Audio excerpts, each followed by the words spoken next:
আহ, ভিডিওটি হচ্ছে মূলত যারা ডিজিটাল মার্কেটের সাথে কানেক্টেড তাদেরকে উদ্দেশ্য করে আর কি। সম্প্রতি বাংলাদেশের মাদকদ্রব্য নিয়ন্ত্রণ যে আইন, সেই আইনের মধ্যে আইনের একটি গুরুত্বপূর্ণ সংশোধনী আনা হয়েছে। সময়ের সাথে সাথে প্রতিটি কর্মকাণ্ডই এখন ডিজিটালাইজ। ম্যানুয়াল কাজের চেয়ে বেশিরভাগই আমরা ডিজিটাল কর্মকাণ্ড করে থাকি। বিশেষ করে আমরা আমাদের যে বিজনেস অ্যাক্টিভিটিগুলো রয়েছে সেগুলো এখন অনলাইন প্ল্যাটফর্ম ভিত্তিক আর কি। আমরা আমাদের বিভিন্ন ধরনের নিত্য প্রয়োজনীয় জিনিসপত্র আমরা অনলাইনকে ব্যবহার করে পারচেস করে থাকি। আর এ কারণে ডিজিটাল মার্কেটিংয়ের প্রসারতা বাংলাদেশে দিনে বৃদ্ধি পাচ্ছে।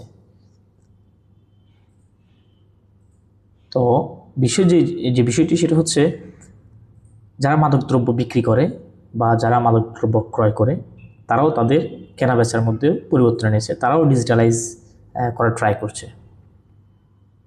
আমরা অনেক সময় দেখি যে মাদকদ্রব্য, মদ, হেরোইন, ফেন্সিডিল, এরকম অনেক ভারী ভারী যে মাদকগুলো রয়েছে, ওই জিনিসগুলো কিন্তু এখন অনলাইন প্ল্যাটফর্মকে ব্যবহার করে বিক্রি করা হয়।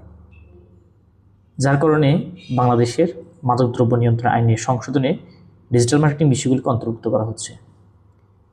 তো বিষয়ে যে আইন সংশোধনের মধ্যে যে বিষয়টিকে গুরুত্ব দেওয়া হচ্ছে সেটা হচ্ছে, যদি কোনো ব্যক্তি অনলাইন প্ল্যাটফর্ম ব্যবহার করে কোনো মাদক ক্রয় বা বিক্রির সাথে জড়িত থাকে, মাদক ব্যবস্থা করার সাথে জড়িত থাকে, মাদকের বিজ্ঞাপন করে থাকে, যেটাকে ডিজিটাল মার্কেটিং বলি, অর্থাৎ ডিজিটাল প্ল্যাটফর্মের কোনো মার্কেটিংয়ের সহযোগিতা করে যদি মাদক বিক্রিতে কোনো একটা পার্টি থাকে, তাহলে সেও মাদক কেনাবেচাকারীর মতো অপরাধ হিসেবে গণ্য হবে।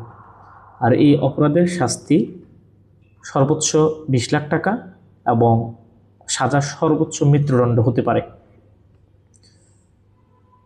তো ভিডিওটি করার কারণ হচ্ছে, আমরা যারা ডিজিটাল মার্কেটিং করি তাদেরকে এই বিষয়ে একটু সাবধানতা অবলম্বন করতে হবে। দেখা যায় অনেক সময় অল্প কিছু টাকা বেশি উপার্জন করার জন্য অনেকেই অবৈধ পন্থা অবলম্বন করতে চায়। তো যদি কখনো কোনো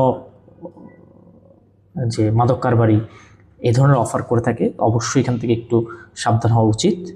প্রথমত, এটা তো একজন ডিজিটাল মার্কেটারের কখনো নৈতিক দায়িত্বের মধ্যে পড়েই না মাদক বা অপরাধ সংক্রান্ত কোনো কাজে বিজ্ঞাপন দিতে সাহায্য করা। দ্বিতীয়ত হচ্ছে, এটা সরকার বিরোধী কাজ। সুতরাং আমরা যারা ডিজিটাল মার্কেটার রয়েছি তাদের উচিত এই বিষয়গুলো মাথায় রাখা, কারণ একটা ভুল সিদ্ধান্তের কারণে আপনার পুরো লাইফটাই হেল হয়ে যেতে পারে, পুরো লাইফটাকেই নষ্ট করে দিবে। আর ডিজিটালাইজ যে প্ল্যাটফর্মগুলো, আপনি যদি কোনো মাধ্যম যে কোনো কাউকে যদি এই মার্কেটিংয়ে সাহায্য করে থাকেন, অ্যাড বলি, পেজ ম্যানেজমেন্ট বলি, বা ওয়েবসাইটের কোনো হেল্প করা, এই জিনিসগুলো সব রেকর্ডেড থাকে। চাইলেই যে কোনো বিভিন্ন ক্লুর মাধ্যমে আইন প্রয়োগকারী সংস্থা কিন্তু আপনাকে ফাইন্ড আউট করতে পারবে। সুতরাং এটা এমন না যে আপনার একটা কাগজে লিখলেন, কাগজটা ছিঁড়ে ফেলে দিলেন। যারা আমরা অনলাইনে কাজ করি, আমাদের প্রুফটা অনেক মাধ্যমেই থাকে, আমরা অনেকগুলো প্রুফ থাকে আমাদের, যেটা চাইলেই আইন প্রয়োগকারী সংস্থা যদি সদিচ্ছা থাকে খুব সহজে বের করতে পারে।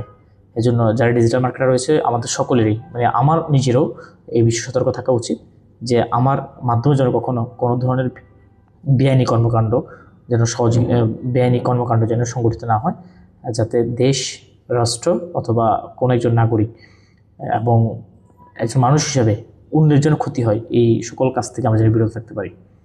আসসালামু আলাইকুম।